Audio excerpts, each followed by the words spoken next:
दोस्तों, अगर आपके पास सब कुछ है और अगर आपका मन आपके साथ नहीं है तो सब कुछ होने के बावजूद भी आपके पास कुछ भी नहीं है। दोस्तों, आपको जानकर हैरानी होगी कि मनुष्य अपने मन का सिर्फ 5% ही उपयोग कर पाता है, क्योंकि हमारा मन हर समय फालतू के विचारों में खोया रहता है। अब जरा सोचिए, अगर हम अपने मन को नियंत्रित करना सीख लें और अपने मन को एकाग्रचित करके मन के 100% कंसंट्रेशन के साथ कार्य करें, तो हम किसी भी कार्य में पहली बार में ही सफल हो सकते हैं। लेकिन मन को एक कार्य पर एकाग्रचित करना इतना भी आसान नहीं है कि कोई भी इसको वश में कर ले। अगर मन को वश में करना इतना ही आसान होता तो आर्षि महात्मा, गुरुजन आदि महात्मा लोग घोर तपस्या ना करते। अब सवाल है कि एक साधारण मनुष्य अपने मन को वश में कैसे करे, क्योंकि हम सालों साल तपस्या तो नहीं कर सकते। तो दोस्तों, आज की बौद्ध भिक्षु की कहानी में आपको पता चलेगा कि आप अपने मन को अपने वश में कैसे कर सकते हैं और अपने मन के 100% कंसंट्रेशन के साथ कार्य करके अपने लक्ष्य में पहली बार में ही सफलता पा सकते हैं। नमस्कार दोस्तों, पर आपका स्वागत है। तो शुरू करते हैं। घने जंगलों के बीच बसा एक गांव था जिसमें मानव नाम का एक युवक रहा करता था। मानव अपने अनियंत्रित विचारों और अशांत मन से हमेशा परेशान रहता था। उसके दिमाग में इतने अनियंत्रित विचार चलते रहते कि वह रात को ठीक से सो भी नहीं पाता था। कभी कभी वह नींद से अचानक जाग जाता, क्योंकि उसके मन में हमेशा अशांति रहती और कुछ विचार तो उसके इतने खतरनाक होते कि वह उसे नींद से भी जगा देते थे। और वह उन विचारों से डर भी जाता था, क्योंकि जब भी वह अपनी आंखें बंद करता तो उसे कुछ भयावह और डरावनी चीजें दिखाई देती थीं, जिस वजह से वह अशांत और बेचैन रहने लगा था। इस बात से वह बहुत ही ज्यादा परेशान था, क्योंकि उसकी नींद भी सही तरीके से पूरी नहीं हो रही थी। उसे लग रहा था कि उसका दिमाग किसी अनियंत्रित शक्ति के वश में है, क्योंकि मानव अपने दिमाग और मन को जितना शांत करना चाहता, उसका मन उतना ही भटक जाता। वह सबसे यही कहता कि वह अपने मन को तो शांत करना चाहता है, लेकिन वह अपने मन को चाहकर भी शांत नहीं कर पाता, क्योंकि उसका मन खुद उसके नियंत्रण में नहीं है। इस बात से उसके परिवार वाले भी बहुत परेशान हो गए थे। फिर एक दिन मानव को उसके एक साथी ने बताया कि पास ही के जंगल में एक बौद्ध भिक्षु आए हुए हैं, जो शायद तुम्हारी कुछ मदद कर सके। तुमको उनके पास जाना चाहिए। पहले तो मानव ने जाने से मना कर दिया, पर फिर मानव ने सोचा कि क्यों ना एक बार जाकर देख ही लिया जाए, क्योंकि मानव सोचता था कि बहुत जगह इलाज कराया पर कोई फर्क नहीं पड़ा। हो सकता है कि यहाँ दिखाने से कुछ हल निकल जाए। इसी सोच के साथ वह जंगल में उन बौद्ध भिक्षु से मिलने पहुंच जाता है। मानव ने वहां जाकर देखा कि बौद्ध भिक्षु सिर्फ लोगों का उपचार ही नहीं कर रहे थे, बल्कि वह एक बहुत ही बड़े तपस्वी महात्मा भी थे। जब मानव जंगल में उन बौद्ध भिक्षु के आश्रम में पहुंचा तो वह उनको प्रणाम करके कहने लगा कि गुरुवर, मैंने आपका बड़ा ही नाम सुना है आप लोगों का उपचार करने के साथ साथ एक बहुत बड़े तपस्वी भी है। बौद्ध भिक्षु ने कहा, भंते, तुमने ठीक सुना है। तब मानव ने कहा, गुरुवर, मेरे दिमाग में तमाम तरह के विचार आते रहते हैं और वह मुझे बहुत ही ज्यादा परेशान करते रहते हैं। मैं उन विचारों से इतना ज्यादा परेशान हो गया हूं कि मुझको अपना जीवन ही व्यर्थ लगने लगा है। मैं जब भी अपनी आंखें बंद करता हूं तो मैं चैन से सो भी नहीं पाता और मेरे मन में हर समय तमाम तरह के विचार चलते रहते हैं।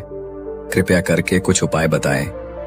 यह सुन बौद्ध भिक्षु ने कहा, बस इतनी सी बात है, तुम इस पेड़ पर उलटा लटक जाओ और मैं जब तक तुम्हें उतरने को ना बोलूं तब तक तुम्हें इस पेड़ पर ऐसे ही उल्टा लटके रहना है। मानव कहने लगा कि गुरुवर, यह कौन सा तरीका है? इससे तो मुझे बहुत दिक्कत हो जाएगी। आपके पास अगर कोई जड़ी बूटी है तो दे दीजिए, नहीं तो मैं यहां से जा रहा हूं। मैं यहां उपचार नहीं करवाने वाला। उल्टा पेड़ पर लटकूं यह मुझसे नहीं होने वाला है। यह सुन बौद्ध भिक्षु ने मानव से कहा कि अगर तुम यह काम नहीं कर सकते तो तुम मेरी कुटिया से जा सकते हो। मैं तुम्हारा इलाज नहीं कर सकता, क्योंकि अगर तुम्हें अपने मन को शांत करना है तो मैं जैसा कहता हूं तुम्हें वैसा ही करना होगा। मानव वहां से जाने को तैयार हो जाता है। फिर वह रुककर सोचने लगता है कि इस गुरु में कुछ ना कुछ तो खास बात है।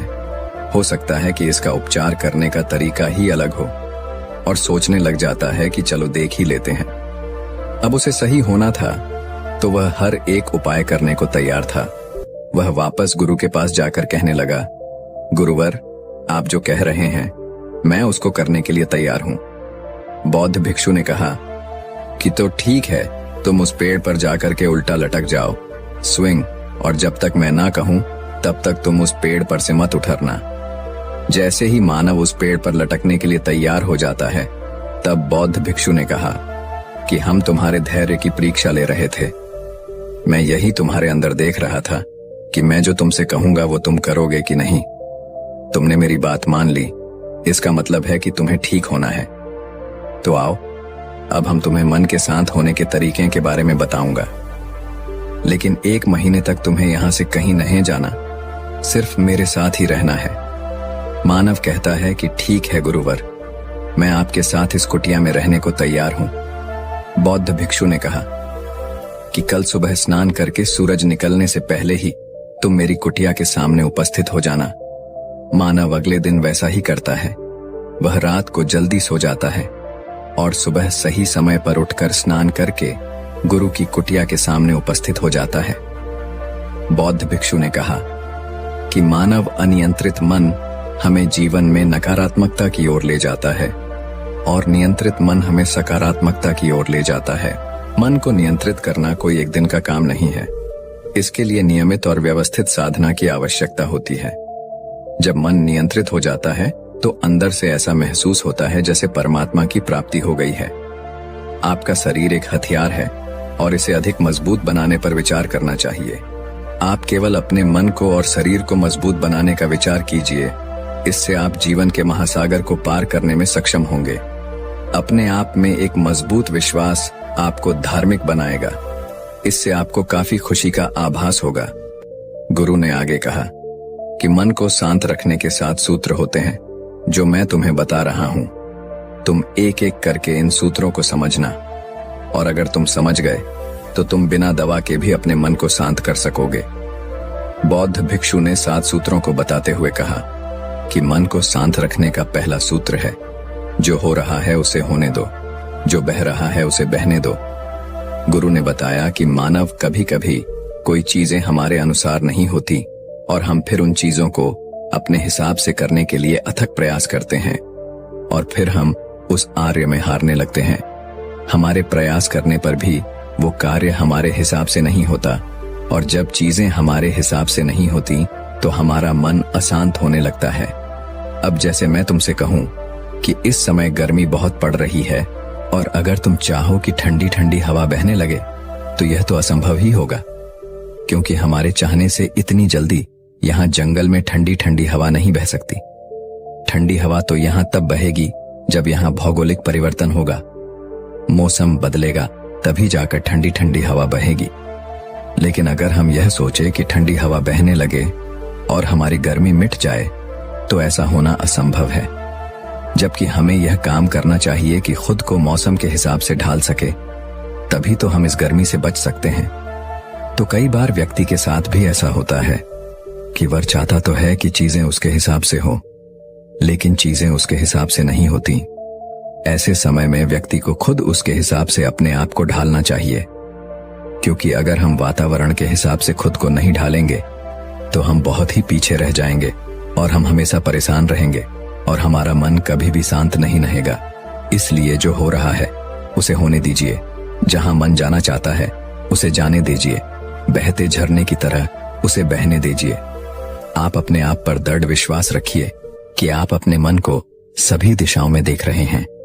अगर आप उसे रोकने का प्रयास करेंगे तो मन बेचैन होने लगेगा। इसलिए शांति से बैठ जाए और उसे बहती नदी की तरह बहने दीजिए। वह जहां जा रहा है उसे जाने दीजिए, उसे रोकने का प्रयास मत कीजिए। धीरे धीरे जब विचार आपके मन में बहने लगे, तमाम विचार उठने लगे, विचारों का सैलाब आपको परेशान भी कर सकता है। लेकिन ध्यान रहे, आपको किसी भी विचार पर कार्य नहीं करना, बस विचारों को बहने देना है। विचारों को आने दीजिए और उनको जाने दीजिए। फिर आप वो कर पाएंगे जो आपने सोचा भी नहीं होगा, और वह होगा कि विचार आया और चला गया। असिस्टेंट, कि आपके मन में अब उतने विचार नहीं आ रहे जितने पहले आते थे। अब आपका मन धीरे धीरे शांत होने लगा है। इस समय आप सभी सांसारिक मोह माया या रिश्तों को भूल जाइए। कुछ समय बाद आप देखेंगे कि आपका मन शांत झील की तरह शांत हो रहा है। यह प्रक्रिया मन के भटकने की गति को धीमा कर देती है। प्रत्येक दिन इसका अभ्यास कीजिए और अपने आप को पहचानिए। समय के साथ आपका मन आपके नियंत्रण में होगा। ध्यान का अर्थ है कि आपने अपने मन पर काबू पा लिया है। ध्यान मन में आने वाली सभी विचार, तरंगे और दुनिया भर की मोह माया से निजात दिलाता है और इससे आपकी चेतना का विस्तार होता है। हर बार जब आप ध्यान करेंगे तो आप अपने विकास पथ पर अग्रसर होंगे। बाहरी और आंतरिक सभी इंद्रियां मनुष्य के नियंत्रण के अधीन होती हैं।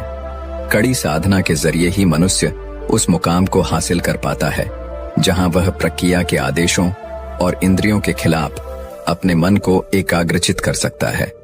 बौद्ध भिक्षु ने आगे कहा कि मन को शांत करने का दूसरा सूत्र है अपने काम से काम रखो। बौद्ध भिक्षु ने कहा कि यह बात जितना सुनने में आसान लगती है उतना ही कठिन भी है। अगर तुम बेवजह दूसरों के कार्यों में दूसरों के बारे में सोचोगे तो तुम हमेशा परेशान ही रहोगे। तुम्हारा मन हमेशा ही अशांत रहेगा। इसलिए ज्यादा जरूरी है कि तुम अपने मन को शांत रखने के लिए खुद पर ध्यान दो और खुद के कार्यों को कैसे अच्छा किया जाए इसके बारे में सोचो। अगर तुम खुद के बारे में सोचोगे तो ही तुम आगे बढ़ पाओगे। लेकिन अगर दूसरों के बारे में सोचोगे, दूसरों की जिंदगी में क्या चल रहा है इस बारे में अगर तुम जितना ज्यादा विचार करोगे तो तुम हमेशा परेशान ही रहोगे। तुम्हारा मन हमेशा ही अशांत रहेगा। इसलिए अगर तुम्हें अपने मन को शांत रखना है तो तुम्हें खुद पर ध्यान देना है। खुद को कैसे आगे बढ़ाया जाए इस पर ध्यान लगाना है। दूसरों के कार्यों में तुम्हें हस्तक्षेप नहीं करना। दूसरों की जिंदगी में क्या चल रहा है तुम्हें इससे मतलब ही नहीं रखना है। गुरुदेव ने आगे कहा कि मन को शांत रखने का तीसरा सूत्र है कि पहचान पाने की लालसा छोड़ दो। बौद्ध भिक्षु ने बताया कि अगर तुम्हें अपने जीवन में सफल होना है तो तुम दूसरों से यह आशा मत रखो कि लोग तुम्हारा सम्मान करेंगे। जब तुम दूसरों से सम्मान पाने की लालसा रखोगे तो यह उम्मीद तुम्हें बहुत दुख देगी, क्योंकि जब तक तुम खुद के लिए नहीं काम करोगे तब तक तुम्हें पहचान कहां से मिल पाएगी। लोगों का क्या? लोगों का तो काम ही है आपको नीचा दिखाना। वह कभी नहीं चाहेंगे कि तुम अपनी जिंदगी में आगे बढ़ पाओ। इसलिए मानव, अगर तुम्हें अपनी पहचान बनानी है तो दूसरों से इसकी आशा मत रखो। बौद्ध भिक्षु ने आगे कहा कि मानव मन को शांत रखने का चौथा सूत्र है माफ करना और भूल जाना। बौद्ध भिक्षु ने बताया, मानव कई बार होता है कि हम लोग कुछ बातों को भूल ही नहीं पाते। हम उन्हीं पुरानी बातों को सोच सोच कर परेशान होते रहते हैं। हम उन बातों को भूलना ही नहीं चाहते। किसी ने हमसे बीते समय में कुछ बातें कह दी हैं और हम उन बातों को अपने दिमाग में बैठा लेते हैं और उन बातों पर बार बार विचार करते रहते हैं। और जितना हम उन बातों पर विचार करते हैं हम उतना ही ज्यादा परेशान होने लगते हैं। इसे ऐसा समझो कि एक मीठा जहर होता है जो कि हमें अंदर ही अंदर मारता रहता है, लेकिन हमको इसका पता नहीं चल पाता है। मानव, तुम अपने जीवन में कुछ करना चाह रहे हो और तुम्हें पुराने समय में जो बातें हो चुकी हैं, तुम्हारे साथ जो घटनाएं घट चुकी हैं, तुम उन बातों को लगातार सोच रहे हो। इससे तुम अपने कार्य पर फोकस नहीं कर पाओगे और तुम आगे कभी नहीं बढ़ पाओगे। इसलिए कोशिश करो कि जो बातें बीत चुकी हैं उनको भूल जाओ, क्योंकि वे बातें सिर्फ और सिर्फ आपको परेशान ही करेंगी। बौद्ध भिक्षु ने आगे कहा कि मन को शांत रखने का पांचवा सूत्र है लंबी और गहरी सांस लें। जब भी तुम्हारा मन अशांत होने लगे तो तुम गहरी और लंबी सांस लेने का प्रयास करो। यह मन को शांत रखने का अचूक का और सरल उपाय है। जब तुम अपना ध्यान सांस लेने पर केंद्रित करते हो तब तुम्हारे मस्तिष्क में अच्छे रसायन स्रावित होते हैं जो मन को केंद्रित करने और मन को शांत रखने में बेहद अहम भूमिका निभाते हैं। जब भी आपका मन अशांत हो तो आप 10 बार गहरी और लंबी सांस लेना शुरू करें और जब तक संभव हो सके सांस को रोकने के बाद धीरे धीरे इसे छोड़ दें। सांस भरते वक्त अपना ध्यान फेफड़ों पर केंद्रित करना चाहिए। ऐसा करने से मन और मस्तिष्क में भावनात्मक विचार नहीं आते और शांति का अनुभव होता है। बौद्ध भिक्षु ने मन को शांत करने मां छठा सूत्र है योग करना। ये बात जो सभी जानते हैं कि योग से न सिर्फ तन बल्कि मन भी स्वस्थ और शांत रहता है। इसलिए मन को शांत करने के लिए योग करना एक सर्वोत्तम उपाय है। नियमित रूप से योग करने से व्यक्ति स्वस्थ रहता है। शांत दिमाग और मन के लिए शरीर का स्वस्थ होना बहुत ज्यादा जरूरी होता है। इसीलिए प्रतिदिन कम से कम 30 मिनट तक योगा जरूर करना चाहिए। ध्यान केंद्रित करें, किसी चित्र पर या किसी वस्तु पर अपना ध्यान केंद्रित जरूर करें। यह उपाय मेडिटेशन की तरह काम करता है, लेकिन इस उपाय में किसी शब्द या विचार को सोचने और सुनने की जगह केवल शांति या खुशी देने वाले दृश्य और वस्तु पर अपना ध्यान केंद्रित करना है। जैसे आप सुबह उठें और उस वस्तु को जिसे आप पाना चाहते थे, तो आपका मन अपने आप खुशी से झूम उठेगा। आगे बौद्ध भिक्षु ने कहा कि मानव मन को शांत रखने का 7वां और अंतिम उपाय है हमेशा सकारात्मक रहें। आपका मन जब भी परेशान होता है तो नकारात्मक विचार आपके दिमाग पर हावी होने लगते हैं। इसलिए जरूरी है हमेशा सकारात्मक विचारों पर ध्यान केंद्रित करें।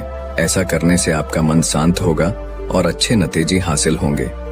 जब आप हमेशा सकारात्मक रहते हैं और जीवन के प्रति सकारात्मक विचार रखते हैं तो आप कामयाबी भी हासिल करते हैं, और ऐसा होने पर आपके मन को खुशी मिलती है और आपका मन भी शांत रहता है।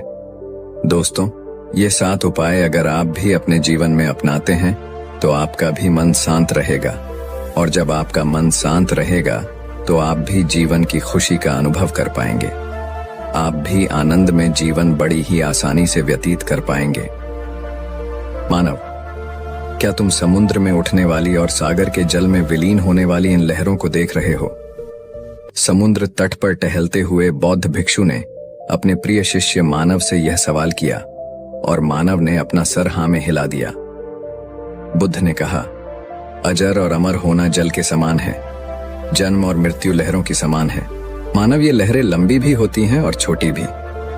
लहरें ऊंची भी होती हैं और नीची भी। लहरें उठती भी हैं और गिरती भी हैं, किंतु उनका जल जल ही रहता है। जल के बिना लहरों का बनना ही संभव नहीं। लहरें लौटकर फिर जल बन जाती हैं। लहरें जल ही हैं और जल ही लहरें हैं। हालांकि लहरें उठती और गिरती हैं, किंतु यदि वे समझ जाएं कि वे स्वयं ही जल हैं, तो जन्म और मृत्यु की धारणाओं से परे पहुंच जाएंगी। उन्हें जन्म मरण की चिंता ही ना रहेगी, ना भय रहेगा और ना ही दुख रहेगा। मानव को बौद्ध भिक्षु के पास अभी ज्यादा समय नहीं हुआ था, इसलिए उसके मन में बहुत सारे सवाल थे।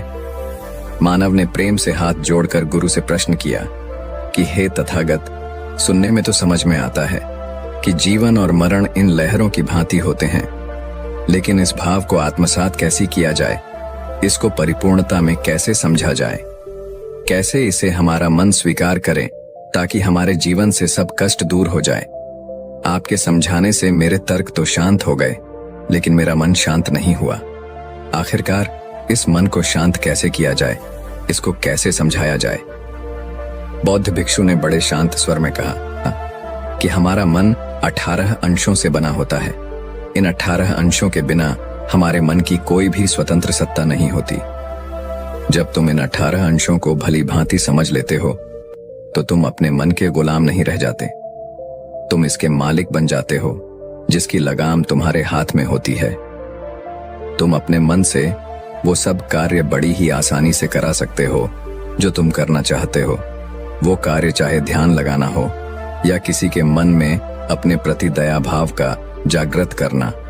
जब तुम मन के मालिक बन जाते हो, तब उसके बाद तुम अपने मन के पीछे नहीं दौड़ते, बल्कि तुम्हारा मन तुम्हारे अनुसार कार्य करता है। इन 18 अंशों में सबसे पहले 6 इंद्रियां होती हैं। 6 इंद्रियों के विषय होते हैं और 6 इन इंद्रियों के द्वारा जन्म लेने वाली चेतनाएं होती हैं। ये 6 इंद्रियां हैं दृष्टि यानी देखने की शक्ति, सुनने की शक्ति, सूंघाने की शक्ति, स्वाद, काया, चेतना और मनस चेतना। और इन 6 इंद्रियों के विषय होते हैं रूप, ध्वनि, गंध, स्वाद, स्पर्श और चित्त के विषय, और 6 चेतनाएं जो इंद्रियों के कारण जन्म लेती हैं। इन 18 अंशों के बिना कोई मन को वश में नहीं कर सकता। इन 18 अंशों जन्म, मृत्यु और परिवर्तनशीलता से बंधे होते हैं। इसलिए नाना प्रकार की भावनाओं का एक संग्रह है जिसकी प्रकृति ही परिवर्तनशील होती है। तुम ये तो समझ गए हो कि हमारा मन इन 18 अंशों से मिलकर बना होता है, लेकिन ये भी बात समझने की है कि इन अंशों को जो भी स्वाद, गंध या जिस भी वस्तु में ज्यादा मजा आता है वही हमारे मन से बंध जाता है, उसी का हमारा मन गुलाम हो जाता है।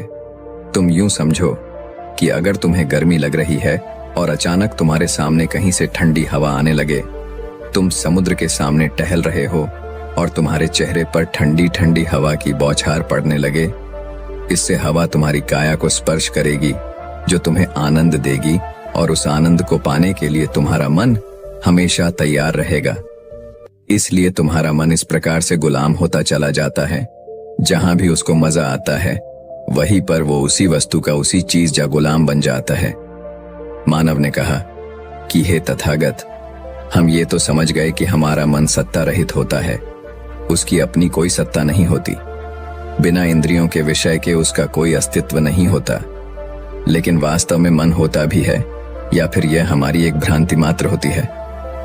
बौद्ध भिक्षु ने शांत भाव से उस मेज को देखा जिस पर पानी की भारी हुई प्याली रखी थी। उसकी ओर संकेत करते हुए भिक्षु ने कहा, वो प्याली भरी है या खाली? गुरुवर, प्याली में पानी भरा है। मानव, इस प्याली को बाहर ले आओ और इसे खाली कर दो। मानव ने वैसा ही किया। बुद्ध ने मेज पर रखी प्याली उठाकर उलट दी और पूछा, मानव, अब ये प्याली भरी है या खाली? गुरुवर, अब ये खाली है। मानव, ये प्याली अब पानी से नहीं भरी है किंतु वायु से भरी है। ये तो तुम बिल्कुल भूल गए। खाली होने का अर्थ किसी चीज से खाली होना और भरे होने का अर्थ किसी चीज से भरा होना होता है। इस समय ये प्याली पानी से खाली है किंतु वायु से भरी हुई है।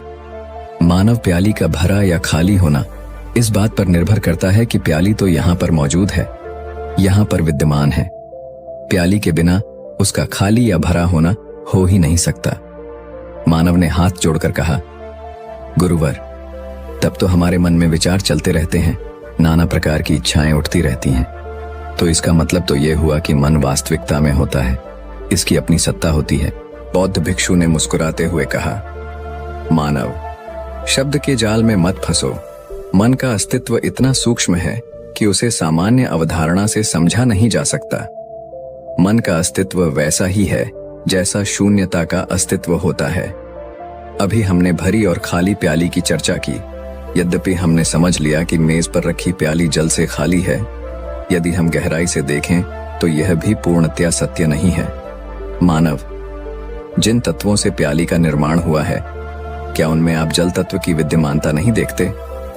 मानव ने कहा, गुरुवर, प्याली बनाने के लिए कुम्हार ने तो मिट्टी सानी थी, उसमें जल तो अवश्य ही था। ठीक कहा मानव, यदि हम गहराई से देखें तो प्याली में जल तत्व विद्यमान है। हालांकि हमने पहले कहा था कि प्याली जल से खाली है। प्याली की विद्यमानता जल की विद्यमानता पर ही निर्भर है। मानव, क्या तुम इस प्याली में अग्नि तत्व को देख पा रहे हो? जी हाँ गुरुवर, प्याली को पकाने के लिए अग्नि तत्व जरूरी है। बिना गर्मी या अग्नि तत्व के ये प्याली पक ही नहीं सकती। अब बौद्ध भिक्षु ने पूछा कि इसके अतिरिक्त और क्या क्या देख रहे हो? मानव ने उत्तर दिया कि मैं वायु तत्व को भी देख रहा हूं। वायु न होती तो न तो अग्नि जलती और न कुम्हार जीवित रह सकता था और न ही वह इस प्याली को बना सकता था। मैं इसमें कुम्हार के कुशल हाथों की कारीगरी, उसकी चेतना, उसकी भट्टी, वे पेड़ जिनसे भट्टी जलाने की लकड़ी आती है, वर्षा, धूप और जल जिससे वे पेड़ उगते हैं, उन सब को देख पा रहा हूं। गुरुवर, परस्पर अवलंबित उन हजारों तत्वों को मैं देख रहा हूं जो इस प्याली को अस्तित्वान बनाने में योग देते हैं। बौद्ध भिक्षु ने कहा कि बहुत सुंदर मानव, प्याली पर ध्यान करने से उन सभी तत्वों को देखा जा सकता है जो उसके भीतर और बाहर विद्यमान होते हैं। तुम्हारी अपनी स्वयं की चेतना भी उनमें से एक तत्व है। यदि तुम गर्मी सूर्य को लौटा दो, मिट्टी पृथ्वी को लौटा दो, जल सरिता को लौटा दो, कुम्हार को उसके माता पिता को लौटा दो और लकड़ी वन के वृक्षों को लौटा दो, तो क्या प्याली का अस्तित्व संभव है? मानव, ध्यान करने पर हम पाएंगे कि प्याली स्वतंत्र रूप से सत्ता में आ ही नहीं सकती। यही बात हमारे मन पर भी लागू होती है। हमारे मन का स्वतंत्र रूप से कोई अस्तित्व नहीं होता। इसका अस्तित्व तभी बनता है जब हमारी आंखों से देखा हुआ सुंदर रूप हमारे मन में उतर जाता है, हमारे मन को लुभा लेता है। उसी प्रकार अच्छा स्वाद, अच्छा शब्द, अच्छे गीत हमारे मन में हमारी इंद्रियों के द्वारा प्रवेश करते हैं और वो हमारे मन में अपनी सत्ता स्थापित कर लेते हैं। लेकिन मानव, अगर एक आदमी अपनी इंद्रियों के प्रति सजग रहता है, होश में रहता है, पूरे ध्यान में रहता है, तो वो अपनी इंद्रियों के द्वारा उसके मन में प्रवेश हो रहे उन विषयों को देख पाएगा जिनसे उसका मन गुलाम होता चला जाता है। लेकिन जो इंसान होश में नहीं रहता, वो अपने मन के लिए नाना प्रकार के विचारों में उलझता रहता है और उसे कभी समझ में भी नहीं आता कि उसका मन इतना दुखी क्यों है, उसका मन इतना गुलाम क्यों है। इंद्रियों के द्वारा जो भी विषय हमारे मन में प्रवेश करते हैं, उनका विश्लेषण हमारी बुद्धि के द्वारा होता है। लेकिन अगर हमारी चेतना सोई हुई है तो हमारी बुद्धि व्यर्थ हो जाती है, वो बेकार हो जाती है, हमारी बुद्धिमत्ता किसी काम की नहीं रह जाती। अगर हमारी चेतना सजग है, हमारी बुद्धि जागृत है, तो हम ये देख पाते हैं और ये महसूस भी कर पाते हैं कि जीवन का कोई भी अनुभव शाश्वत नहीं रहता। वो केवल तब तक आनंद देता है जब तक उस विषय का अस्तित्व बना रहता है।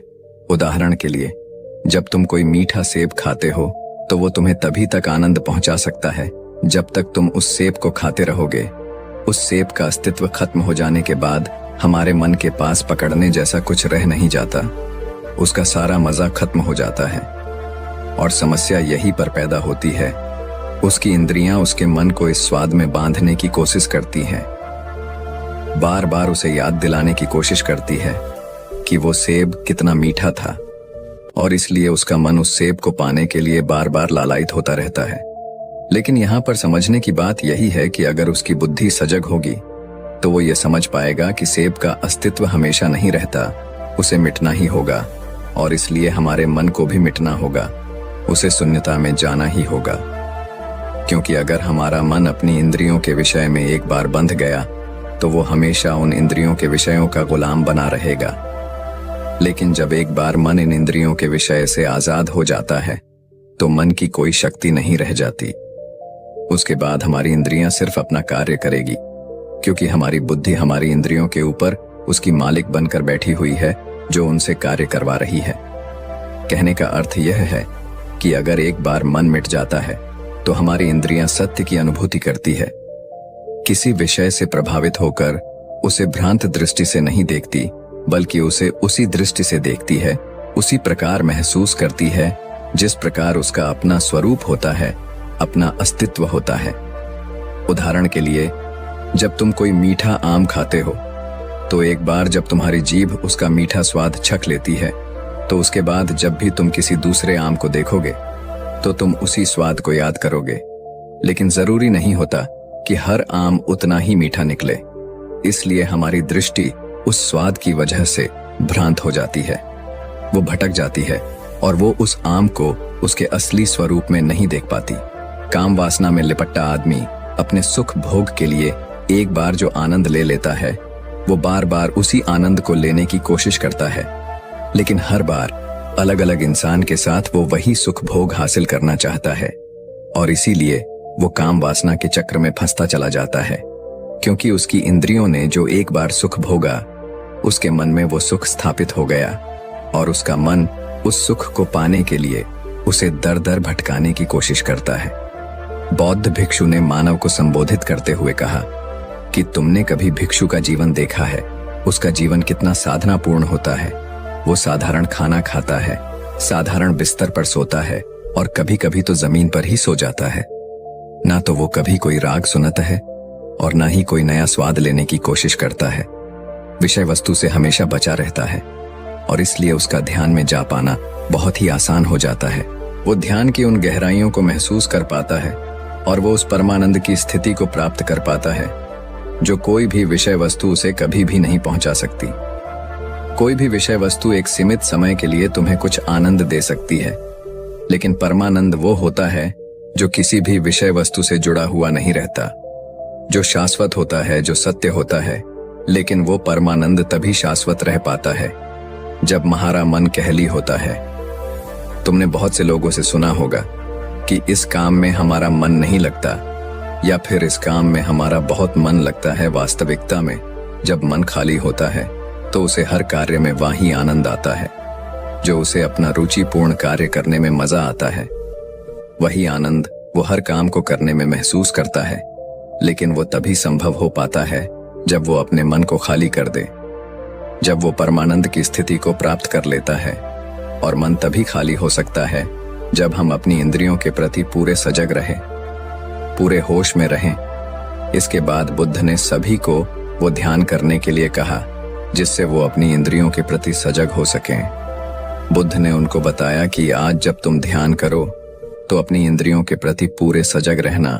तुम्हारे कान क्या सुनते हैं, तुम्हारी त्वचा कैसा महसूस करती है, और सभी इंद्रियों के प्रति इसी प्रकार जब तुम सजग रहोगे तो तुम्हें पता चलेगा कि तुम्हारे मन में विषय किस प्रकार प्रवेश करते हैं। इसके बाद बौद्ध भिक्षु और उनके सभी शिष्य गहरे ध्यान में उतर गए। इस कहानी से हमें यह शिक्षा मिलती है कि मन और इंद्रियों पर नियंत्रण से मनुष्य सच्ची शांति और परमानंद को प्राप्त कर सकता है।